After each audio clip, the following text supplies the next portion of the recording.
Today, the Supreme Court rejected a massive job discrimination lawsuit against Wal Mart on the basis that the class action status that could potentially involve hundreds of thousands of current and former female workers, and that it was just simply too large.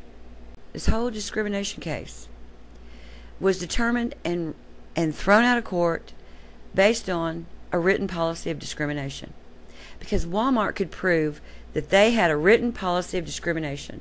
They had proof right there before the courts that they did not allow sexual discrimination according to job positions or salary, and that if that was determined that the people were not treated equally, that there would be penalties if there was denials of equal opportunity. It's kind of interesting because, you know, when the Supreme Court says that the nation's largest private employer cannot be taken to task for discriminating against its current or former employees, because that discrimination appears to have taken place on a massive scale, it is signaling that the justices have made an omnious choice, and it's not with regard to what is best for all. The only evidence these women had of a general discrimination policy was a sociologist's analysis asserting that Wal Mart's corporate culture made it vulnerable to gender bias. That's all they had. So this was thrown out of court based on that. What this is really saying and showing me is exactly what I have been becoming educated about through Destiny I process, which begins in documenting yourself, in blogging yourself daily, sharing who you are in words, through your words, on paper.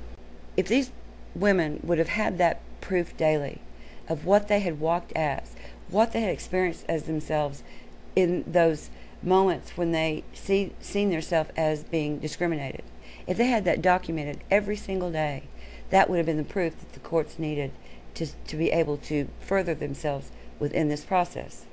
We have allowed ourselves to become uneducated, to not investigate ourselves, which in turn causes us to not investigate our world.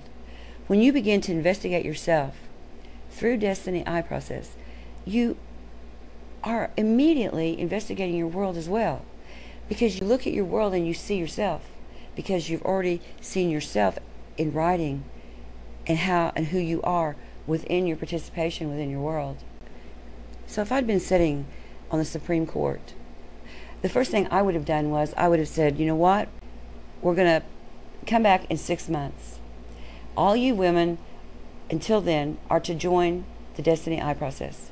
You are to support yourself in being able to bring forth these memories where within a clear understanding of what exactly occurred during those times.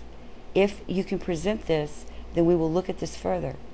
The court said that these women could now have the ability to go and pursue the lawsuit separately towards Wal Mart or the managers. But the problem is that these women were making $8 an hour and they didn't have the money for separate attorneys. This is another reason why it went into a class action. When we are not investigating who we are and how our world is existing, what we're supporting in our world, when we're not educated, we don't even consider to look further than what we know only in our minds. We only exist as the observer. So we're only existing within our minds. As the court has clearly shown in this presentation of this fiasco, really, is that it's not real. And unless you can prove on paper, in written statements as who you are, you don't exist. Not in our eyes. That's what the court's proving. And the court is proving exactly what Destiny Universe has said. In order to become the participant, you have to realize yourself in self-honesty. You have to begin an application through and as the tools that they provide. And within this, you will be able to begin to see your world. You'll be able to begin to see what you've accepted and allowed. And this kind of nonsense will stop. And who are these people that are sitting in these seats on the Supreme Court?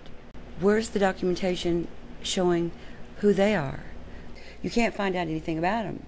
You can't find out if they might even have stock that they are waiting to receive benefits from. It's as though they never existed within our system. Who of us has a blank slate within the system? I can put my name, your name, just about anybody's name into the system, and I can find out something about you. But not these people that are sitting as Supreme Court justices making decisions that should be according to what's best for all. And shouldn't we know who owns stock in Wal Mart to see who has benefited from these sort of decisions? I don't see that this case had a win or a lose for either one. It is not ever about win or lose. It's about what is best according to what's best for all. The Destiny I process could have been the exact point of direction that the Supreme Court could have offered as assistance for all involved in this case. And I invite you to investigate for yourself and educate yourself. I would also recommend that you investigate an equal money system and stop this sort of nonsense.